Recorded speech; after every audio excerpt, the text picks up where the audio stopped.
I don't know since when I've given myself this challenge of trying to get to King of Games with CRYSTRONs every single season, but boy did I try this time. The tier 0 Tachyon meta is not fun, it's not easy at all, but we did it. We went to King of Games with this deck. It's CRYSTRONs, it's a pretty normal CRYSTRON deck for the most part, but we're just playing a bit of a MACHINA stuff because CRYSTRONs alone is not very good. They die to like 1 disruption, 1 DD Crow just kills the deck, and yeah, this deck needs a bit more support from other archetypes usually. It is playable on its own, but definitely not standing a chance against a lot of the other stronger decks that are in the meta, like Tachyons or Shinuis. You've got to play something to supplement the power level that this deck is lacking. And this time we're playing Machinas. We're only playing Machinas, nothing else. No Mech Lords, no Onomats, no Charmers. It's just Machina, because that is probably the best archetype to pair CRYSTRONs with, because they are both machines, and Machinas love to pitch machines, and CRYSTRONs love to be pitched, so they work really well together. And because Scrap Recycler is an Earth machine, Samurai Destroyer is a Earth machine, so other than the Machina cards themselves, you also have other ways of triggering the effect of Citadel from the graveyard. And if you've seen some of my older CRYSTRON videos, I sometimes use these trap cards to revive stuff like your tuners or Self-Fear over and over again, so even if your opponent finds a way to remove it during your opponent's turn, you can still get it back to your field and annoy your opponent over and over again. And these trap cards work really well with the Machinas as well, because if you have Citadel in your graveyard, either by having it added to your hand with redeployment and then pitching it, or just sending it using Scrap Recycler, you can just bring it back whenever you want, and then that's a board wipe, basically. And a board wipe is really good, needless to say, and it's even better against like decks like Tachyon, because they spam monsters like crazy. You can just wipe everything that they have, and if you go first, that's a really good strategy against that deck specifically. And speaking of Tachyon, we also have a really interesting card that we are playing in the extra deck, that is High Speedroid Hagoita. This card is a level 5 machine, which means it's like the most easy synchro monster that you can summon with CRYSTRONs, because of Citri plus any level 3, you can make a level 5 machine during your opponent's turn. And usually we will make a Matrix, because a Matrix is a CRYSTRON, which means it is protected by the graveyard effect of Impact. And also it has a high attack, and also it floats into your other CRYSTRONs if it's destroyed. So that's why I'm playing 2 copies, because it's the monster that you're going to make the most. But against some decks, you may want to make Hagoita instead. And the good thing about CRYSTRONs is that you can choose. You don't have to guess what deck your opponent's playing. You can just have Citri on field, and then just wait for your opponent to actually activate your skill or summon some monsters, and then you can decide what monster you are going to bring to counter that deck. So Hagoita is good going first, because it has an effect that you can attribute itself as a quick effect to increase all of your opponent's monsters levels by 1. So it's like a gnome. It's like a Mischief of the Gnomes, if you know about that card. It's being played around everywhere. This card is used specifically to counter Tachyon. This card is a lot better because it also reduces the levels from the hand, which prevents them from using Nebula Dragon or Trade-In or their skill. But we've got to play with what we got, so Hagoita is better than nothing. It's like a less good version, but it's a lot more accessible in CRYSTRONs. So you can make this card as soon as your opponent has 2 or more monsters on field, preferably 3. When you see them have a Galaxy Spiral Dragon, you will want to wait for them to use the effect first before you activate the effect, otherwise they can just like change it back to level 8, and that's just no point of using Hagoita in the first place. But if you can wait for them to activate the effect of Galaxy Spiral, you will want to wait for them to use it first, so they don't just change your levels back. And that can be a really good form of disruption against Tachyon specifically. And also, because of Tachyon's attributes, they are mostly light. I mean, the extra deck monsters are usually light. Tachyon Dragon is light, the Chaos Tachyon Dragon is light, Felgran is light, so you can just use a lot of just Catastor as a monster that outs their board. I mean, they could make their monster unaffected by monster effects or just any effects in general, but I mean, you've got to play what you have.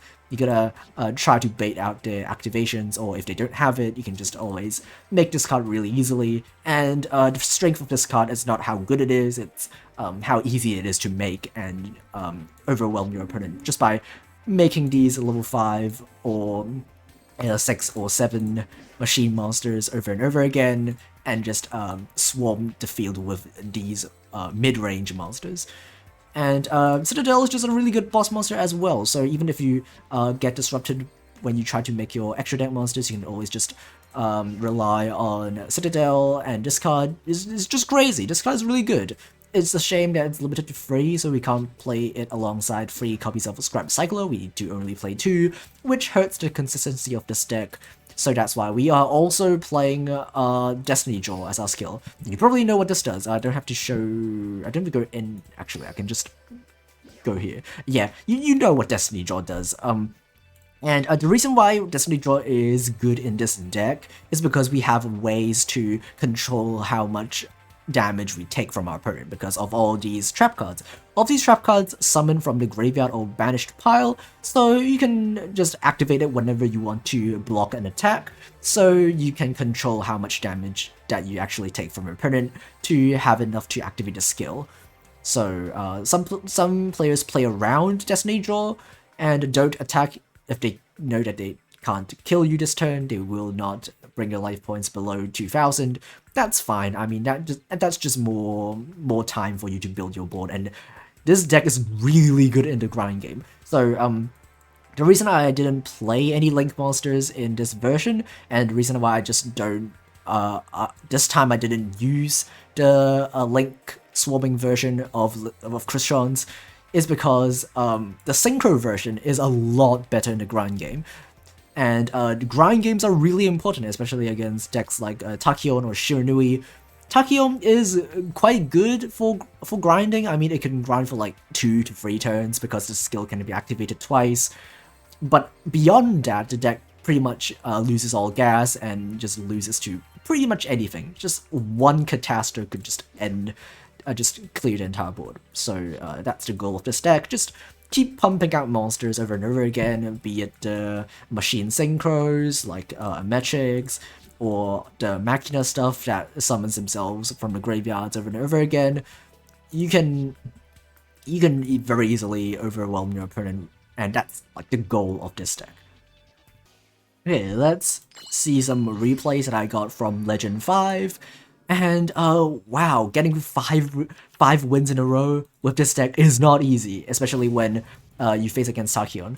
And facing against a Tachyon going second is pretty much unwinnable, unless your opponent is a bad Tachyon player, because if you've played some games against Tachyon, you know that good Tachyon players and bad Tachyon players are 2 different tiers. A bad Tachyon player could play this deck like a tier 3 deck, but a good Tachyon player is nearly unbeatable because they know when to summon their stuff, what to make in what situation, and how to bait your opponent's interactions. But our opponent makes this board in a very weird way in that they don't actually have the counter trap. I don't know why or what has led to them not having the counter trap in the middle of the combo, but I guess we can work with this.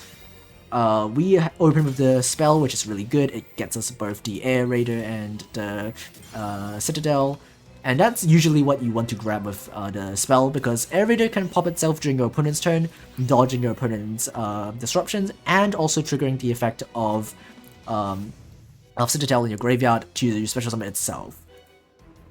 And also it grabs, by popping itself, Air Raider grabs Fortress from your deck, so that's another guy that your opponent has to worry about. So we're just gonna set a bunch of cards and pass. Our opponent will finally grab their trap and use the effect of Tachyon Dragon, which they can't because they negated their own effect with Felgrand. We're going to activate Air Raider to tag out into Fortress, which gets negated, but that's fine because it still triggers the effect of Citadel, which is what we wanted to do in the first place. Our opponent will negate the effect of Citadel, but because it's in the graveyard, it doesn't get shuffled back to the deck, which means we can always just summon it again later. We're going to make a Matrix, which doesn't affect the Tachyon because he used the effect of Fellground on his own Tachyon, but at least we still get to trigger its graveyard effect to summon back a guy from a graveyard. We're going to use Back to the Front to summon back the Citadel and threaten to clear his board. He's going to Fellground as a response before I have the Citadel on field, which is wise. We will use the effect of Smiger, and he will negate that, which is not wise, because it would probably be a better idea to negate the effect of something like Citadel. Because this card is gonna come back. It's still coming back. It's gonna come back until you get rid of it entirely. Opponent is going to make Cypher Blade, popping our back row. That's fine. Call of the Haunted can revive a monster, and even though Call of the Haunted gets destroyed and also destroys the monster that it equips to, that also allows us to trigger the effect of Citadel. As you can see, we can just revive any Earth Machine, and even if we pop the trap, we can still revive Citadel, and that's all we wanted anyway. And he's going to return the Cypher Dragon for some reason. Actually, I don't know why he does that. I mean, if we just had Citadel on field, he actually couldn't out his Cypher Dragon, but whatever. I mean, if we could make a Matrix in our own turn, we can always switch it to defense and attack over it. But yeah, that's the end. As you'll be able to see in some of these replays, one of the biggest strengths of CRYSTRON's is not actually how good the deck is, it's actually matchup knowledge of your opponent against CRYSTRON's, because not a lot of people know how to play against CRYSTRON's, and if you face CRYSTRON's, you need to know exactly when to stop them, what cards to negate, what cards to banish. If you have enough knowledge about the deck, you can win pretty easily most of the time. For example, if you have Book of Moon, you use it during the draw phase. Don't use it during the main phase, because I can always use the quick effect during the main phase, but not during the draw phase. But I will grab a quick play spell, and I don't know why they did that, because that tells me that I won't. Because if I didn't know that he has the quick play spell, I would have popped the board with Citadel, but now I won't do that because now I know he can just extend anyway. So I'll just wait for him to do his combo, I guess. And in this game, you're going to see one of the biggest strengths of this deck, other than deck knowledge, is that it's good in the grind game, and every single monster it puts out is threatening, and it can do it constantly. The monsters just keep coming. So it's especially good against decks like Live Twin, because even if they have a lot of back row, they need to use a lot of them to just stop us from attacking, and all of our monsters have a higher attack than his lake monsters, so he will have to get rid of every single one of these monsters in order to actually have a chance of winning. We're going to attack. He's going to use Crackdown. We're going to attack with Fortress. He's going to Droplet, which is fine. We still get to pop one of his stuff and then attack with a Citadel. I probably should have popped the back row over there instead of the Crackdown, but whatever, we win anyway. Okay, so this is actually the rank up match. This is the game that I got to King of Games with, and we didn't open with any of the Machina stuff, which is unfortunate, but at least we still didn't break. We still have the CRYSTRON stuff, which might be enough to stop our opponent, because our opponent is actually not playing a very good deck, thankfully. Our opponent's actually playing Suships, and we're going to make some monsters and then turn, and he's just gonna normal summon Shari and attack. I guess we'll make a Matrix. He can't beat it from my Matrix, even though I can't really change it to defense. I can still make a guy, I guess. We're gonna use a lot of impacts during this turn. I am rushing things a bit, because my thought is that if I have 2 impacts in my graveyard, I could negate both of his back row if they both target. So my goal is just to spam up a whole bunch of monsters and just attack. And here is where I mess up. is I try to use Citadel because I think that's pretty funny, and my thought is that even if I don't win this turn, I can still at least have the Citadel on field as a quick effect. But that is what gets me, because Citadel is not a CRYSTRON monster, which means it can be targeted, and he grabs enemy control. He uses enemy control and grabs my Citadel and wipes my entire board. But at least we can still use the effect of a Matrix to grab back the tuners. And here is where how Goita is useful. Our opponent is playing an Xyz deck, so we could just mess up the levels. And having a level 5 is a lot better than having a level 4. So that's really nice. Even though we can't prevent him from making any Xyz monster at all, we can still at least prevent him from making the rank 4s, which is, in my opinion, a lot more annoying. And you might be wondering, why didn't he attack directly? I mean, he has a monster, he has the rank 5 Shari, and I mean the rank 5 Suship, and I have exactly 29. Why did he attack directly? Well, if you're not familiar with this card, it can only attack directly if it has the level 5 Uni as its material, which it doesn't. It doesn't, which means I can still survive, even though he has Xyz. And we could make Samurai Destroyer just because it's an Earth Machine, and we could revive a Citadel to pop his Xyz. He's gonna Floodgate our monster, that's fine, whatever. We can still grab ourselves a Tuner and Special Summon it using our Turtle. We're also gonna Special Summon level 3 using our Impact, and then we can make Insectron, just trying to push in for some more pressure, and then just hope for the best. Opponent's gonna summon Ukura, and God forbid he opens a Shari, and he doesn't, so we win, let's go!